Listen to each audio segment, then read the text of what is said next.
The greatest ideas have come from sitting on the toilet. Every day, some company, individual, or group is known for giving the public a load of bullshit. Come here to get your daily dose of shit by Alan Cousin. It's time you hear the shit everyone wants to know.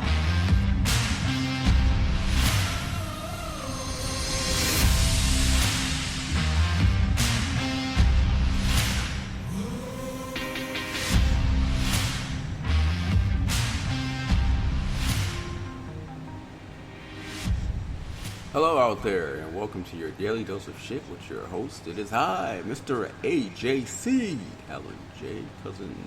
Hope you're enjoying yourself. Hope you're having a wonderful day. Hope you had a wonderful weekend. Sorry about yesterday. Unfortunately, Monday I got a bit of a headache that turned into a migraine, so therefore I was not suited to do anything at all, much less talk to anyone.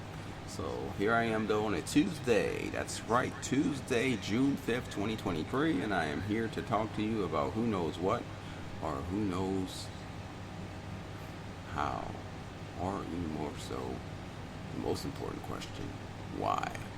So, here I am, sitting on my porcelain throne, and must I say, I've been eating salmon lately, and boy, is it so smooth and quick how it just eases out of the body. Digestive system takes it, percolates it, takes the minerals and vitamins that it needs, and then gloriously lets out the little but very much toxic waste left over. And it is truly, I must say, adorable and glorious as to how well it goes away and comes out of your body. Yes, thank you, salmon. Thank you, salmon. Thank you, thank you, thank you.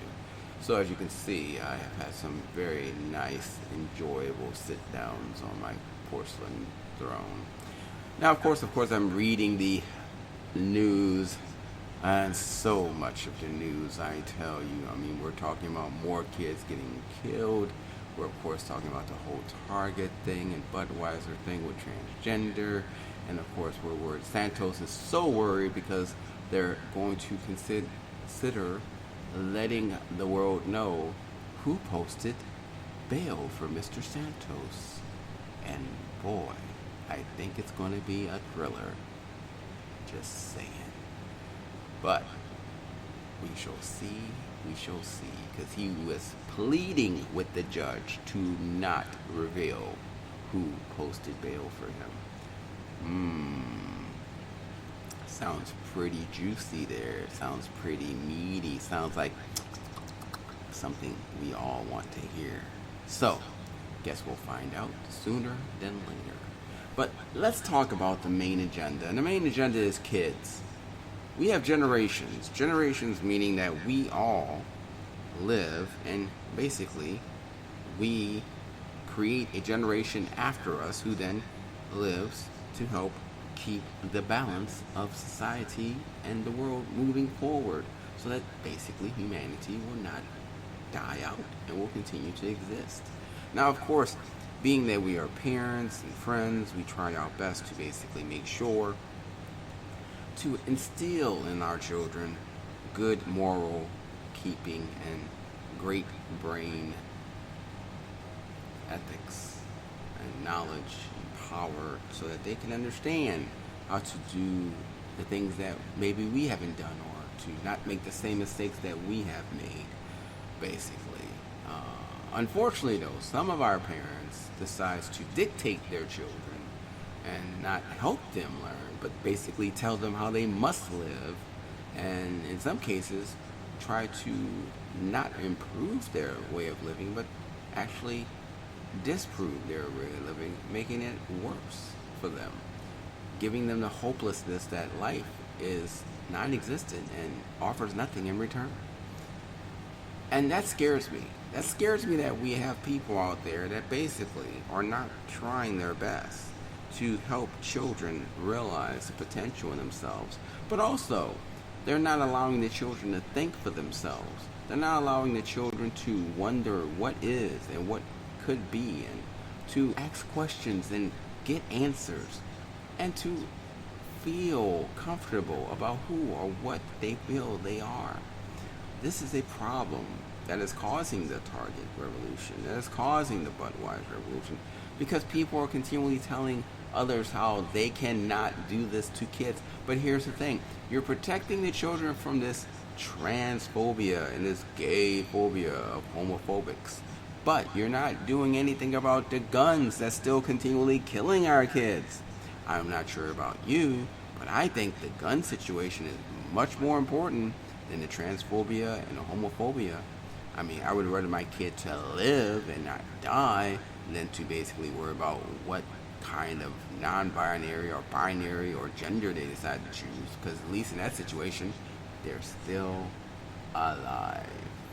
So anyway, I'm just going to say, as I basically have seen and noticed on Twitter, these people coming out saying how, look how great we are that we've done what we've done, because basically we've hoped to stop the transgender and stop the situation of what's going on with, gay and homophobic and, targeting our kids.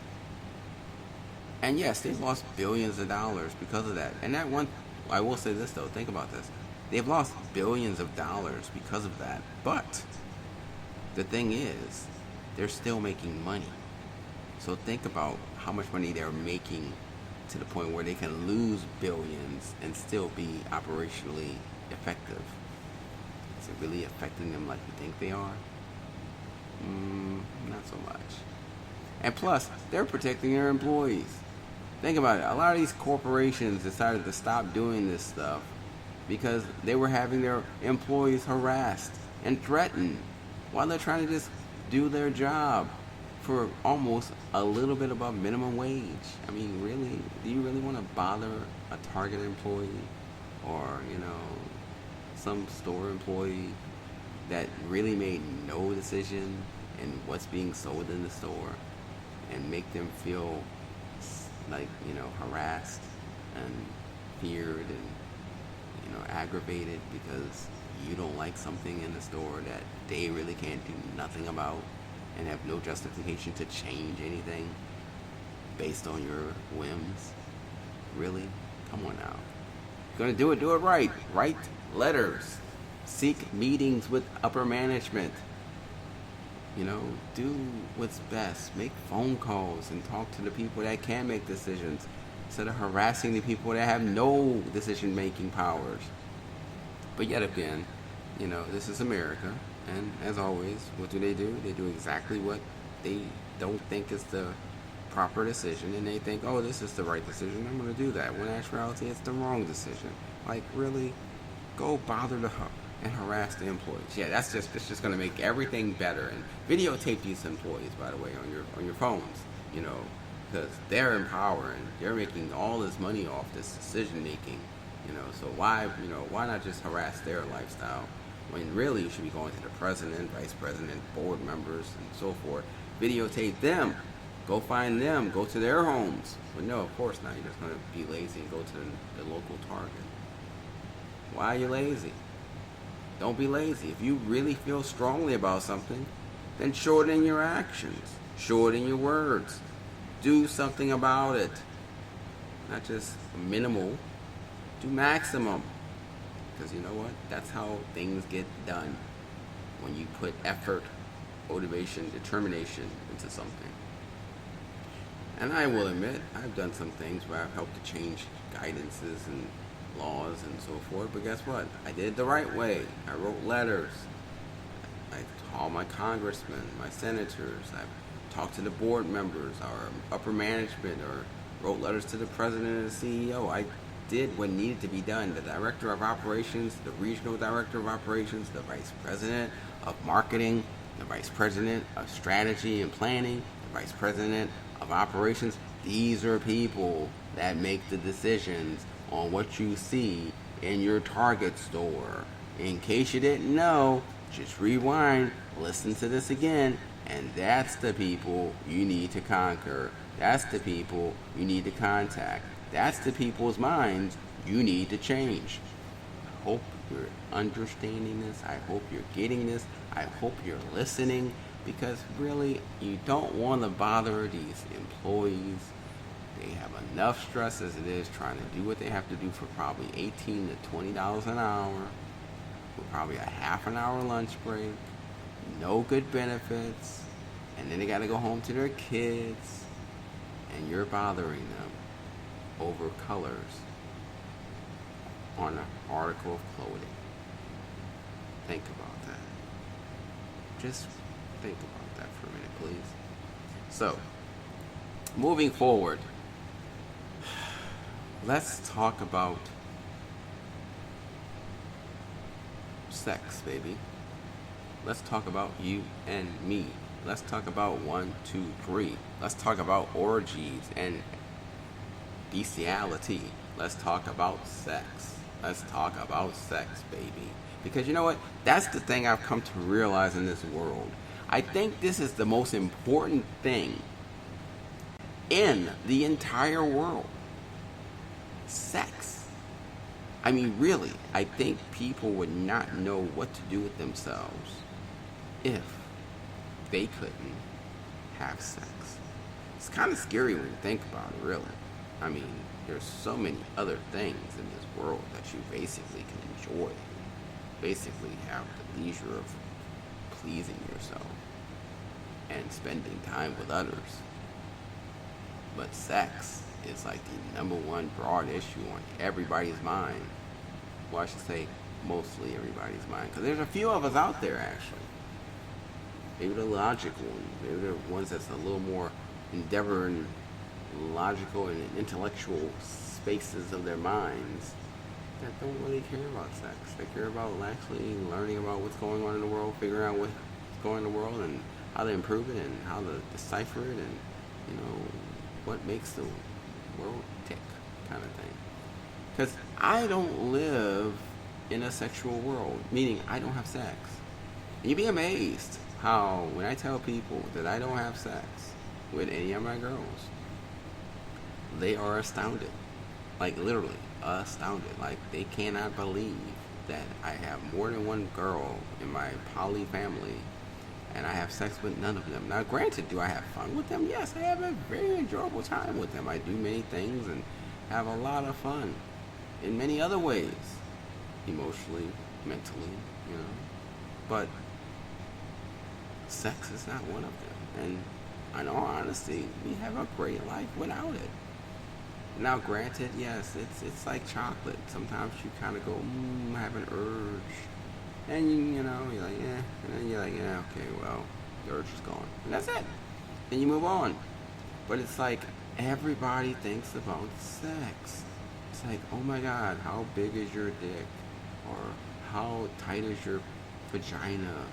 Or, you know, how good does it feel up down there? And, you know, putting your fingers in and licking it and tasting it. It's like, I get it, but come on, man. Come on. You know, so many other things to do in life. So many other things to enjoy in life. But the relationship today's relationship, it's mainly focused on sex. And that's very, very, very, very sad. Very sad indeed. If that is determining where we're heading, then AI, by all means, you're going to see us as a null and void in 10 to 20 years from now. Because trust me, if all we're worried about is sex, and our generations is worried about sex, and we're not worried about the main things that humanity needs to be counting on, will there really be a need for us? I mean, just saying. So I hope you're listening. Change your mindset. Nothing's wrong with sex, granted, but come on, man. There's so much more to living, spending time together, holding hands, playing games, watching movies together, snuggling, talking, communication, like open communication, talking to each other about topics, traveling. I mean, just so many other things you can do. And then you can add your little sex in if you need to, like a little appetizer, you know, kind of thing, like, or a dessert, you know, like, do all the many fabulous things and then add sex at the end, you know? But come on, man. don't just focus on sex as a primary. If you are, your life is really boring. Just saying. So there you have it. There's my daily dose of shit from Mr. Alan Cousin of Getup Radio Media. I look forward to talking to you tomorrow about whatever else is on my mind or whatever else is my opinionated status. But until then, enjoy your day. Have a good day. Enjoy life. Because life is short, so please, by all means, enjoy it. And beware of the idiots, because idiocy is growing contagiously stronger and massive. They're everywhere now. It's scaring. It's God-fearing. Watch out for the idiots. Beware of the idiots. Thanks for listening to your Daily Dose of Shit Talk Show. If you have some insights, questions, or information of bullshit to pass on, please email us at momentousevents@aol.com. Make sure to come back daily to hear some new shit about money, business, life, and who knows what else as I take a dump on the toilet.